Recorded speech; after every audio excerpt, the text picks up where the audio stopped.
Boa tarde, meus amores. Peguem o livro de história e vamos iniciar a correção da atividade da página 123, certo? Iremos iniciar com a correção. A questão 1. Procure no dicionário a palavra organização e defina. Organização quer dizer estrutura das partes que constituem um ser vivo, associação, entidade de cunho social, político e arrumação, certo?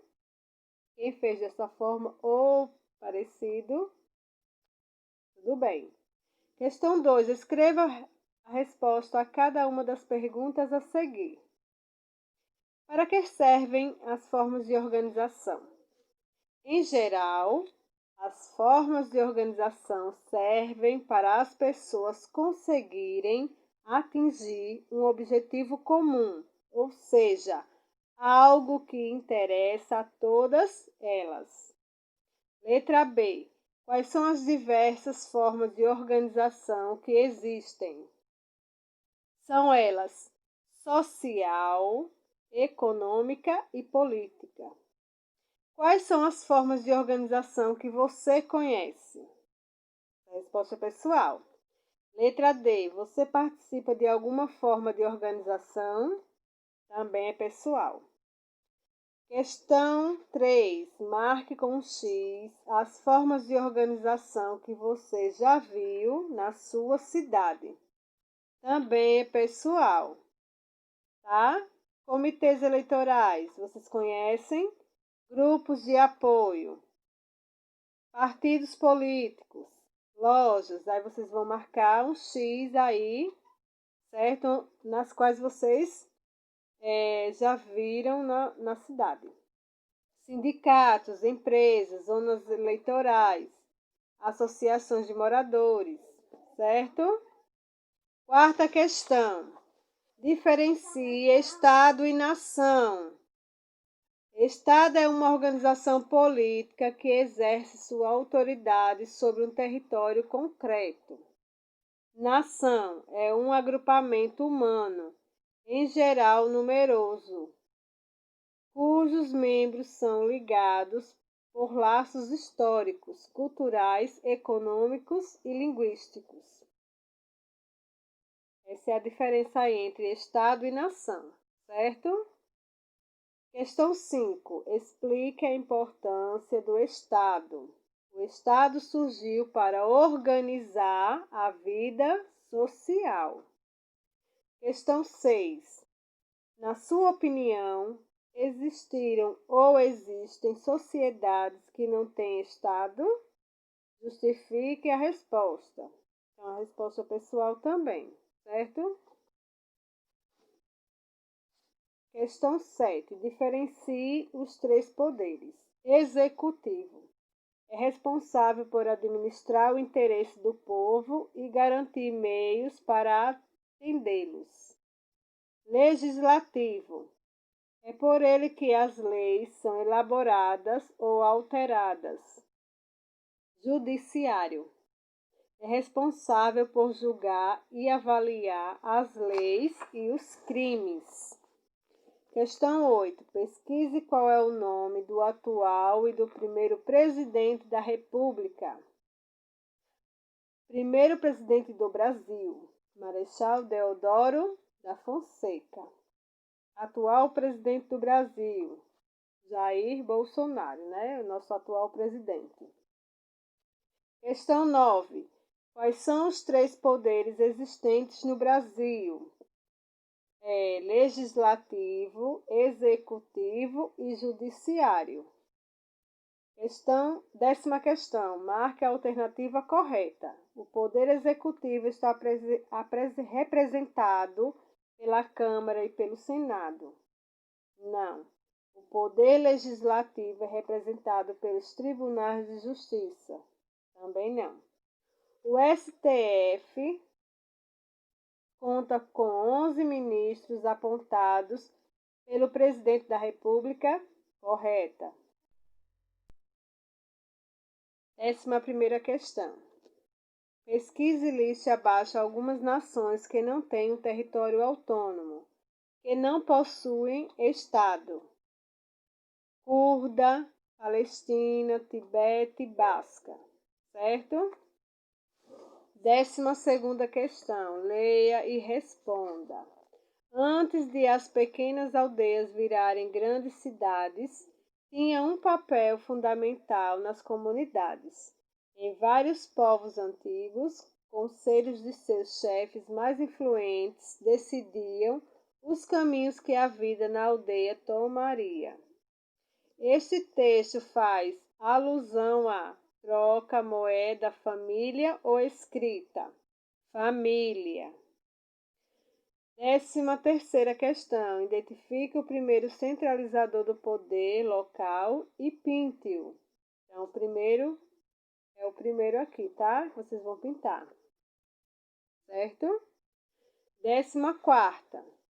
Complete o texto corretamente. Os cultos às divindades se tornaram verdadeiras instituições religiosas, geridas pelos sacerdotes, que se mostravam como os mediadores entre os homens e os deuses. Com essa ligação ao divino, os sacerdotes gozavam de bastante influência dentro das comunidades. Sabendo desse poder, os líderes das aldeias e reis procuravam estabelecer alianças com os sacerdotes locais, que legitimavam o poder dos reis, atestando que eles eram representantes da vontade dos deuses agindo na terra. Certo? Agora vamos para a página 127, nosso conteúdo de hoje, Brasil Colônia, 1500 e 1822. A chegada dos portugueses ao Brasil. Em 1500, a mando do rei de Portugal, Pedro Álvares Cabral, comandou uma expedição marítima para as Índias. A esquadra era composta de 13 caravelas e uma tripulação de 1.500 homens. Cabral foi nomeado em fevereiro de 1500. Ao longo daquele mês, teve várias reuniões com Vasco da Gama, recebendo instruções bem detalhadas sobre a navegação até as Índias e informações sobre sinais de aves marinhas no lado oeste do Oceano Atlântico. Comandando sua esquadra, Cabral partiu do porto do Tejo em 9 de março de 1500. O objetivo da expedição era contornar o continente africano navegando pelo Oceano Atlântico e chegar às Índias para confirmar o comércio entre os dois países após contato feito anteriormente por Vasco da Gama. Faziam parte da expedição o Frei Henrique Soares de Coimbra e o escrivão Pero Vaz de Caminha, que relatava os acontecimentos da viagem. O cotidiano dos marinheiros era muito difícil. A água era pouca e apodrecida. A comida era pouca e de baixa qualidade. Não havia quase nenhum conforto. O trabalho era pesado e perigosas tempestades tornavam o risco de naufrágio uma realidade sempre presente. Alguns dos navegadores mais experientes da época faziam parte da tripulação, como os irmãos Diogo e Bartolomeu Dias, Nicolau Coelho e Gaspar de Lemos. Também havia soldados, serviçais, carpinteiros, artesãos religiosos e fidalgos, nobres e artistas. Ao passar pelas Ilhas Canárias, a esquadra desviou em direção a um novo continente. Depois de muitos dias viajando pelo Oceano Atlântico, no dia 21 de abril apareceram os primeiros sinais de terra, aves e plantas marinhas. Em 22 de abril, a esquadra avistou um monte alto e redondo. Cabral o batizou de Monte Pascoal. Ficaram procurando um porto onde os navios pudessem ficar abrigados. O lugar escolhido recebeu o nome de Porto Seguro, atual Bahia Cabrália, no estado da Bahia, onde ancoraram no dia 24 de abril. Cabral deu à terra descoberta o nome de Ilha de Vera Cruz, acreditando que se tratava de uma ilha. Em 1503, mudou-se o nome para Terra de Santa Cruz, pois verificou-se que se tratava de um grande território. Finalmente, a partir de 1527, a terra encontrada por Cabral passou a chamar-se definitivamente Brasil, devido à grande quantidade de uma árvore existente em seu território, de uma madeira cor de brasa, de onde se extrai uma tinta vermelha chamada pau-brasil. Durante uma semana, os portugueses ficaram na região e mantiveram alguns contatos com os habitantes, que nomearam índios. Os nomes do Brasil: Pindorama, nome indígena; Ilha de Vera Cruz, 1500; Terra Nova, 1501; Terra dos Papagaios, 1501; Terra de Vera Cruz, 1503; Terra de Santa Cruz, 1503; Terra Santa Cruz do Brasil, 1505; Terra do Brasil, 1505 e Brasil, a partir de 1527. Então, esses foram os nomes dados ao Brasil, né? Até chegar, enfim, Brasil. No dia 26 de abril, foi celebrada a primeira missa no Brasil, por Frei Henrique Soares de Coimbra, no ilhéu da Coroa Vermelha. A segunda missa foi celebrada pelo mesmo religioso em 1º de maio, já na Nova Terra. Cabral tomou posse de terra em nome de Portugal, colocando no lugar da celebração da missa uma grande cruz e os símbolos reais. O Brasil tornou-se colônia de Portugal oficialmente, mas não ainda na prática.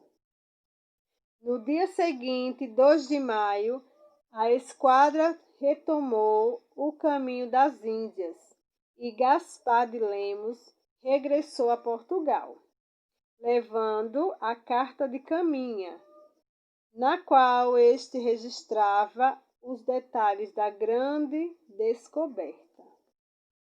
Você sabia? Alguns historiadores afirmam que a chegada dos portugueses às terras brasileiras foi intencional. Eles já suspeitavam da existência delas, certo? Então, nós já ouvimos falar diversas vezes sobre a chegada dos portugueses no Brasil, como foi essa chegada, certo? Agora vamos para a atividade. Faça o que se pede, para as frases verdadeiras e para as frases falsas. Tem duas carinhas aí, tá certo? uma carinha feliz e uma carinha triste. Cabral teria que navegar pelo Oceano Pacífico. Vai desenhar se é verdadeiro, uma carinha verdadeira ou uma carinha falsa.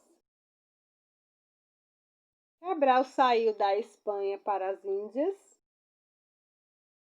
O cotidiano dos marinheiros era muito tranquilo, a comida era farta e todos tinham assistência de médicos. Cabral deu à terra descoberta o nome de Ilha de Veracruz, acreditando que se tratava de uma ilha.